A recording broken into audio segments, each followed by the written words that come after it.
बऱ्याच घडामोडी आज अधिवेशनाच्या पहिल्या दिवशी घडल्या आणि लिफ्टमधून उद्धव ठाकरे आणि देवेंद्र फडणवीस एकत्र गेले, त्यामुळे बऱ्याच चर्चांना उधाण आलं. लिफ्टमध्ये काय एकत्र आल्यामुळे काय तुम्हाला काय वाटतंय का? काय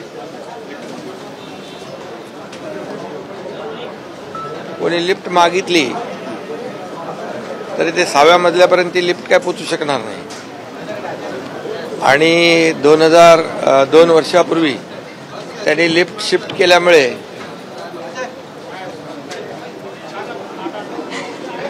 काँग्रेसच्या लिफ्टमध्ये गेल्यामुळे आम्ही जनतेच्या लिफ्टमध्ये आलो. महाराष्ट्रातल्या जनतेला जी त्यांच्या मनातलं सरकार आम्ही स्थापन केलं सांगण्याचा उद्देश. त्यामुळे काही लोक बोलतायत, काही लोक वेगळा आनंद साजरा करतायत, काही पेढे वाटतायत. नरेंद्र मोदीजी तिसऱ्यांदा प्रधानमंत्री झाले म्हणून आनंद आहे, चांगला आहे. म्हणजे भारतीय जनता पक्षाच्या 240 जागा आल्या, इंडिया आल्यांच्या सगळ्यांच्या मिळून पण तेवढ्या आल्या नाही. आणि मोदीजी पुन्हा तिसऱ्यांदा प्रधानमंत्री झाले म्हणून एक आनंदाने पेढे वाटणारे पाहतोय आपण. काही लोक असे छाती फुगून येणारे पाहतोय. म्हणजे एक म्हणतो आपण गिरे तो भी टांग ऊपर. अरे पराभव केला तुम्हाला तुमच्या या जनतेने देशातल्या. मोदीजींना पुन्हा तुम्ही एवढं खोटं नरेटिव्ह, खोट्या बातम्या पसरवून संविधान बदलणार, आरक्षण जाणार, एक भीतीचं वातावरण निर्माण करून सुद्धा या देशातल्या जनतेने नरेंद्र मोदीजींना पुन्हा तिसऱ्यांदा प्रधानमंत्री बनवलं. याचा आनंद विरोधक साजरा करतात, याचा आम्हाला आनंद आहे. महाविकास आघाडीमध्ये सरकार लिकेज सरकार आहे अशी टीका केली त्यांनी. केंद्रातल्या महाविकास आघाडीमध्ये लिकेजचं काय? केंद्रातलं आणि राज्याचं सरकार आहे लिकेज सरकार आहे अशी टीका केली उद्धव ठाकरे. मग ते 2.5 वर्ष शिकेज होते का? शिक मध्ये गेलेले 2.5 वर्ष. 2.5 वर्षामध्ये अगदी काय म्हणतो त्याला आपण, शिकात गेलेले काय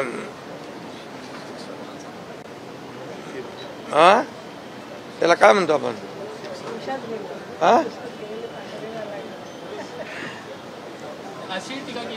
महाविकास आघाडी म्हणजे निरोप कोण कोणाला देईल हे तर येणारा काळ ठरवेल. शेवटी हे जनतेच्या हातात असतं, जनता जनार्दन हे ठरवत असतं. त्यामुळे हा तर आमचा हे अधिवेशन निर्धाराचा आणि निश्चयाचा आहे. 2 वर्षात जे केलेली आमच्या सरकारने कामगिरी आहे त्या कामगिरीच्या जोरावर पुन्हा सरकार महायुतीचं आणण्याचं आमचं निश्चयाचं हे अधिवेशन आहे. महाविकास आघाडीमध्ये मुख्यमंत्री पदाचा चेहरा कोण असेल याच्यावरनं चर्चा सुरू झाली आहे. संजय राऊत म्हणतात की मुख्यमंत्री पदाचा चेहरा असायला पाहिजे, जयंत पाटील म्हणतात, त्यांच्यावरच वाद सुरू झाले का? मुख्यमंत्री पदाचा चेहरा असायला पाहिजे असं संजय राऊत म्हणतात, पण काँग्रेसचे नेते म्हणतात की आम्ही मोठे भाऊ आहेत महाराष्ट्रामध्ये. आता मोठे भाऊ छोटे भाऊ ते त्यांच्यातलं तुम्ही त्यांना विचारा ना. आता आमचं महायुतीचं आमचं काम चालू आहे. अजित पवार गट कुठे नाराज आहे असं वाटतं का? महायुती मजबूतीने काम करते आहे. महायुती गेल्या 2 वर्षामध्ये घेतलेले निर्णय तुमच्या समोर आहेत. आज शेतकऱ्यांसाठी आम्ही काय केलं असं म्हणाले. शेतकऱ्यांसाठी त्यांनी जी कर्जमाफी जाहीर केली होती, जे रेग्युलर कर्जफेड करणाऱ्या शेतकऱ्यांना 50,000 रुपये इन्सेंटिव्ह द्यायचं, दिले का त्यांनी? ते आम्ही दिले. ते आम्ही एका क्लिकवर शेतकऱ्यांच्या खात्यात 50,000 रुपये जमा केले. मग कोणी फसवलं शेतकऱ्यांना? शेताच्या बांधावर जाणारे लोक आम्ही आहोत. त्यांच्याशी संवाद साधणारं महायुती सरकार आहे.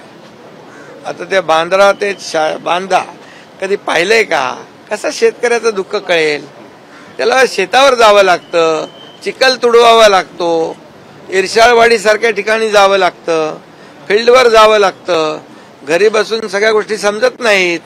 वर्क फ्रॉम होम चालत नाही. इथे डायरेक्ट फील्डवर काम करावं लागतं. तुमच्या शेतीवर पण त्यांनी टीका केली. हा बोला ना. पंचतारांकित शेती आहे.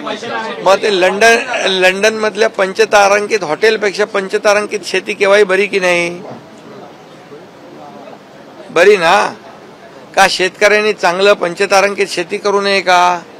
शेतकऱ्यांनी चांगली नगदी पिकं घेऊ नयेत का स्ट्रॉबेरी लावू नये का ड्रॅगन फ्रूट लावू नये का? आणि काय अमावास्या आणि काय म्हणाले, अमावस्या पौर्णिमेला जाऊन अमावस्या वेगळं पीक काढतात मुख्यमंत्री. त्यांच्या डोक्यात अमावस्या पौर्णिमा ते काय लिंबू मिरच्यावाले तुमच्या शेतातली फळं पाठवणार का त्यांना? बिलकुल पाठवणार. माझ्याकडे सर्व प्रकारची फळं आहेत, चेरी पासून सगळं आहे. नाही, पण एक टीका अशी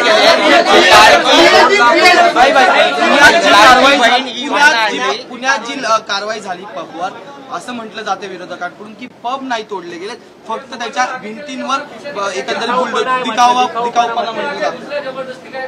हे बघा, मी पुणे आयुक्तांना सांगितलेलं आहे, हे जे काही आपली तरुण पिढी आहे हे ड्रगच्या नशेने बर्बाद करणारे कोणी असू द्या, शेवटी ती आमचीच मुलं आहेत. त्यांच्या आईवडिलांची काय मानसिकता असेल. आणि म्हणून पुणे आयुक्तांना सांगितलंय, पब असू द्या, हॉटेल असू द्या, शाळा कॉलेजच्या बाजूला दुकानं असू द्या, टपऱ्या असू द्या, जे काय असेल ज्यामध्ये ड्रग्सचे रिलेटेड ज्या ज्या वास्तू असतील, जी स्ट्रक्चर असतील, ती मुळासकट उकडून टाका, बुलडोजर चालवा आणि पेडलर पासून मेन सप्लायर पर्यंत त्यांची पाळंमुळं खणून काढा आणि यांना जेरबंद करा. अशा प्रकारचं संपूर्ण महाराष्ट्रामध्ये, मुंबईमध्ये देखील मुंबई पोलिसांनी जवळपास 4,000 कोटीचे ड्रग्स पकडले होते. 1300 बांधकामं त्यांनी तोडलेली. आणि ही कारवाई फक्त मुंबई ठाण्यात नाही, पुण्यात नाही, तर संपूर्ण राज्यभरामध्ये जिथे जिथे ड्रग्सचे अड्डे आहेत, जिथे जिथे ड्रग्सची विक्री होतीये, जिथे जिथे ही तरुणाईला ही सगळी नासवतायत, एक तरुण पिढी जी बर्बाद करण्याचं काम जे लोक करतायत त्यांना सोडलं जाणार नाही. त्यांच्यावर कठोर कारवाई केली जाईल, त्यांना मुळासकट उकडून टाकलं जाईल. उद्धव ठाकरे म्हणतात, सीएम साहेब उद्धव ठाकरे म्हणतात लाडली बहीण आणतायत, लाडका भाऊ योजना पण आणावी मुख्यमंत्र्यांनी. सीएम साहेब लाडका भाऊ योजना आणावी म्हणजे नक्की भाऊ कोण अपेक्षा? लाडका भाऊ योजना. अरे बाबा, लाडका भाऊ, आता मी एकच सांगतो, आम्ही तर लाडकी बहीण, आमची लाडाची लेक लाडकी तर केलंच आम्ही, लाडकी बहीण पण करू, लाडका भाऊ पण करू, पण बोलणाऱ्यांचे भाऊ कुठे आहेत? कुठे आहेत भाऊ? त्यांनी तर विचार करावा, आत्मपरीक्षण करावं, का सगळे भाऊ गेले? आम्ही तर सगळ्या भावांचा पण विचार करणार, बहिणींचा पण करणार, ते तुम्हाला कळेलच.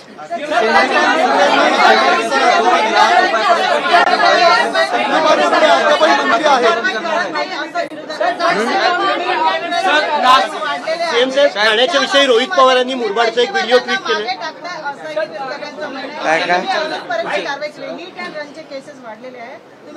तुम्ही पाहिलं नाही? अहो मी स्वतः पुणे पोलिसांना फोन करून सांगितलं, जी 2 मुलं, जी मुलगी आणि मुलगा त्याच्यामध्ये हिट अँड रन मध्ये मृत्युमुखी पडले, ती मुलं देखील कुणाच्या तरी आई वडिलांची मुलं आहेत, ते देखील आपल्यासारखेच आहेत. म्हणून कुणालाही रस्त्यावर कुणालाही चिरडण्याचा अधिकार नाही.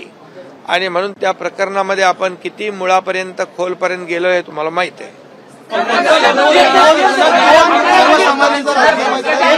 नागपुरात एकंदरीत जो पोषण आहार दिला जातो, पाहायला मिळतील अशी माहिती मिळते. पंकजा मुंडे तुमच्या मंत्रिमंडळात दिसतील का मुख्यमंत्री म्हणून? आणि संदीपान भुमरेंनी अद्याप मंत्रिपदाचा राजीनामा दिलेला नाही. अरे बाबा, असं का? ते खासदार संदीपान भुमरे यांनी राजीनामा दिलेला आहे. दिला आहे. बरेचसे सहकारी आमदार आहेत, त्यांनी ड्रग्स के मामले में किस तरीके से राज्य में कार्रवाई हो रही है और कहाँ से आप इलीगल जो बार है उन पर आप कार्रवाई कर रहे हैं और क्या रिपोर्ट आपको मिली? खासकर ये भी उद्धव ठाकरे ने कहा कि पुणे के जो आयुक्त हैं उनको आप निलंबित कर रहे हैं. क्यों वो कार्रवाई कर रहे करके? मतलब जो कार्रवाई, जो क्या उनको ये वाजे जैसा अधिकारी चाहिए क्या, जो उद्योगपति के नीचे बम रखने वाला अधिकारी चाहिए? अरे भैया, जो काम कर रहे हैं पुणे के कमिश्नर, आज उन्होंने गुंडागर्दी वहाँ खत्म कर दी है। वहाँ पर ड्रग जो बेच रहे, मैंने उनको कहा है कि ड्रग्स बेचने वाले होटल हो, कॉलेज के बाजू में जो भी स्ट्रक्चर हो, जो भी है, उसको जेसीबी, पोकलैंड, बुलडोजर लगा के तोड़ दो, जड़ से उखाड़ के फेंक दो। उसकी कार्रवाई शुरू है। जो ड्रग्स बेचने वाले हैं, पेडलर हो या मेन सप्लायर हो, वहां तक पहुंचो, उसको जेल में डाल दो।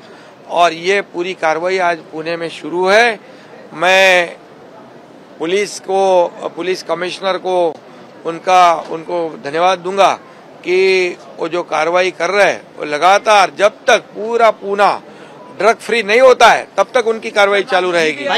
और राज्य में भी सिर्फ मुंबई नहीं, ठाणे नहीं, पुणे नहीं, राज्य में जहाँ ड्रग की बिक्री हो रही है, ड्रग से हमारी जो युवा पीढ़ी है उसको बर्बाद किया जा रहा है। जो बर्बाद करेंगे उनको ये सरकार नहीं छोड़ेगी।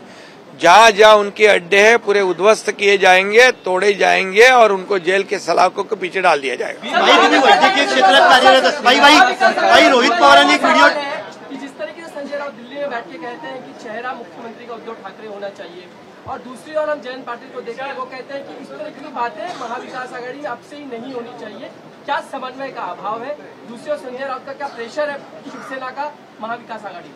अरे भाई, चेहरा किसका चाहिए, उसका चाहिए, उनको पूछो ना, हमको क्या पूछते हैं? हम तो इधर विकास का चेहरा लेके जा रहे हैं, आगे डेवलपमेंट का चेहरा लेके जा रहे हैं। ये राज्य जो है हमारे पास डेवलपमेंट का एजेंडा है और विकास का एजेंडा है। आज कुछ लोग पेड़ा बांट रहे थे, मैंने देखा पेड़ा बांट रहे, कौन से खुशी में? हारने की खुशी में। अरे यार, मोदी जी तो तीसरी बार प्रधानमंत्री बन गए, ये जंग पछाड़े, मोदी हटाओ, मोदी हटाओ, मोदी हटाओ, हटाने वाले हट गए, मोदी जी बैठ गए और अभी उनके खुशी में पेड़े बांट रहे। उनके हार में जो हार गए वो पेड़े बांट रहे, क्या है? एक चेहरे पे, अभी सुनो, चेहरे की बात करते हो। कई लोग एक चेहरे पे कई चेहरे लगा लेते हो, एक गाना है ना, वैसे चेहरे हैं उनके पास। अभी उनके सही चेहरे अगले 2-3 महीने में लोग, जनता बराबर खींच लेगी और असली चेहरे उनके जनता के सामने आएंगे। ये लोकसभा के चुनाव में फेक नैरेटिव, झूठा ये सब प्रचार प्रसार किया, संविधान बदलेंगे, आरक्षण जाएगा, लोगों को डरा धमका के वोट लिए, ये परमानेंट नहीं है।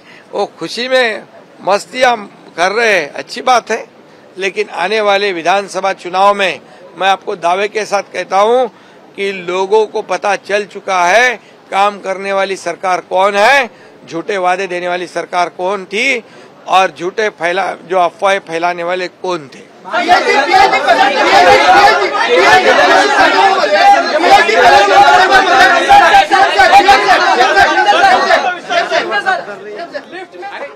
आज दिवसभरामध्ये घडलेल्या अनेक घडामोडींवरती मुख्यमंत्री शिंदेंनी पत्रकारांशी संवाद साधलेला होता। पंचतारांकित हॉटेलपेक्षा पंचतारांकित शेतीबरी तर पुणे ड्रग मुक्त होईपर्यंत कारवाई करणार असल्याचं देखील त्यांनी सांगितलं।